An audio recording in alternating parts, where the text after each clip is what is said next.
Hi everyone, I'm Carol George and I'm speaking to you today as the HJF coordinator for Kids Meals, which is one of our service sites that serves preschool children predominantly, with some variations, and we'll get into that in a minute. But we have a federal program that takes care of the infants and the children up to 2. And then we have the school programs where the children get free meals at school, but we have the window where the children fall through between 2 and 5. And so that was the mission when this was originally started. And I think it was started in 2006. Yes, you're exactly right. Great. And they started building the program to fill that need, to fill that void at that particular time. And this is Beth Harp. She is going to tell you her position with Kids Meals and also a little bit of a history about how our two organizations came together, because I know, did you come in 2000? You came a couple of years after 2006, yes, right? I came in 2008. And then I came a couple of years behind that, I believe. I came back in after I had retired. And prior to that, I had been a sustainer for a number of years, and then I came back in as an active member, and that's when we met. Okay? Yes. So give us that, how did our two organizations come together? Well, first let me say I'm so thankful to be a part of this video today, and just honored to be able to work with the Houston Junior Forum. You guys have been instrumental in making Kids Meals who we are today, with your volunteer hours and your wonderful time that you donate to Kids Meals to help us prepare the meals. So I have been here since 2008, and I remember you guys first started coming when we got in this building, which was over 6 years ago. Right. So you guys have been partnering with us for many years now, and we're so thankful to have that support. I love seeing the pink aprons coming in. We get so excited when you guys are coming. Your volunteers are always so wonderful, so friendly, so professional, and nobody does it like a Houston Junior Forum volunteer. You're very efficient, and we just appreciate your passion for the mission. And I was trying to calculate in my head how many meals you guys might have made in the last 6 to 7 years. And literally, it's got to be hundreds of thousands of meals that you guys have done for Kids Meals to make sure that the children that we are feeding are not going to bed hungry. And you know, Kids Meals doesn't exist without volunteers. And the Houston Junior Forum plays a huge role in making us what we are today. So when we started, way back when, we were only doing about 800 meals a day. And today, on any given day in our city, we are delivering about 6,200 meals to children that are living in food insecure homes, that don't know where their next meal is coming from. And we are the only organization in the nation that's bringing a meal directly to their doorsteps. And the partnership with Houston Junior Forum has been critical for us. Not only have you guys supported us with your volunteer hours and all your wonderful volunteers, but you've supported us financially. And it's been such a gift. And I'm just so thankful. Super. Well, I know that one of the reasons that I think we're such good partners is that you meet our needs too, in that you're so flexible with us, and that like we have people in our group, we're very diversified as far as seasons of life are concerned. Yes. And so we have young women that are still working, and so they have to work around a schedule, and they can come out here individually if they want to. And then we have the retired people that want to come out, and they want to come in groups, and so we come together as a group. And you have worked so beautifully with us with the pandemic and helping us feel safe here with our masks and spreading out at the tables and working the way that we do. And then tell us a little bit about how you have managed to adapt to that, because with the programs of drop-off sack lunches, we've been involved in that. And I know with the other, just the way that you've managed. I think you had to close a couple of days as soon as the pandemic hit, but then you were right up and running again as soon as you guys had adapted and reinvented yourselves. Right. So tell us about all that.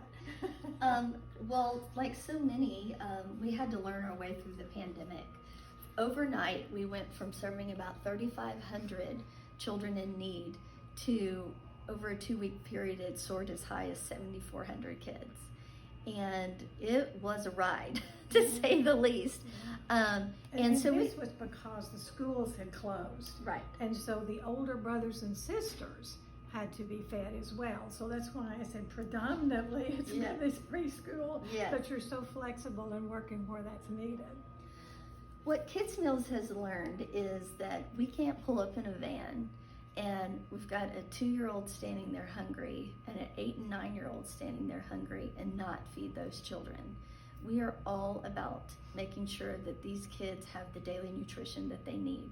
So when the pandemic hit, and kids were already, and then they were virtual learning so quickly, we took on all the children in each of our clients' home. The other thing that we saw were people coming to us that had never had to ask for help before.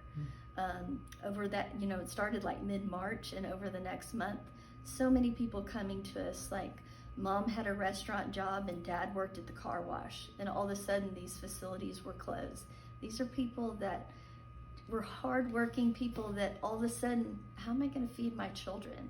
We opened our back docks and made like a pantry for people to drive through to pick up their meals for the week for new clients and those that weren't in our zip codes, existing zip codes. And we were able to do it.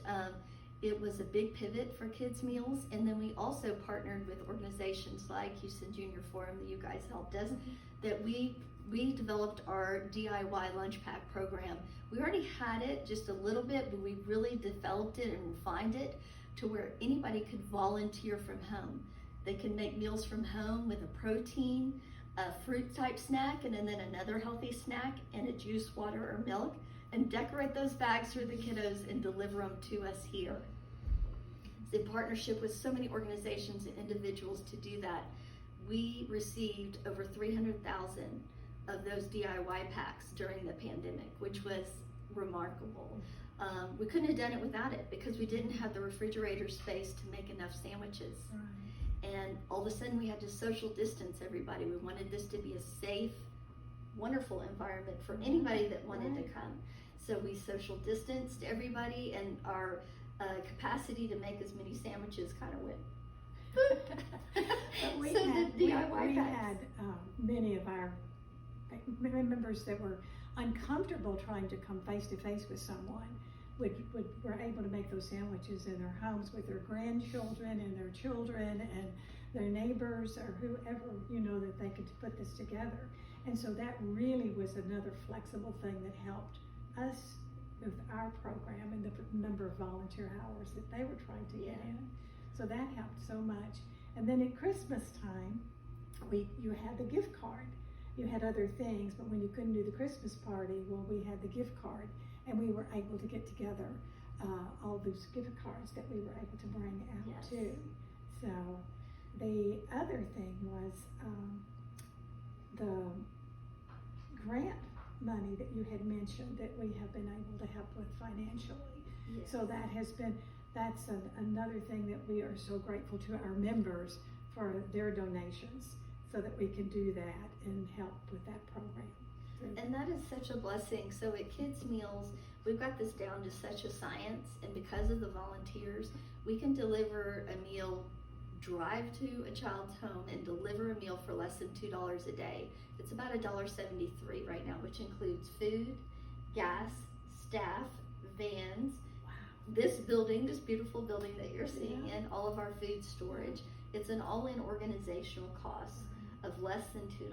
So those dollars that you've been able to donate to us go a very far way and enable us to really not have to say no to children that are in need. During this pandemic, organizations like yours have come alongside us, and we are so thankful that we have not had to turn down any family or any child that was in need. And it's because of the Houston Junior Forum and organizations like you guys that keep us strong. Good. Oh, this makes us feel so good. Yes.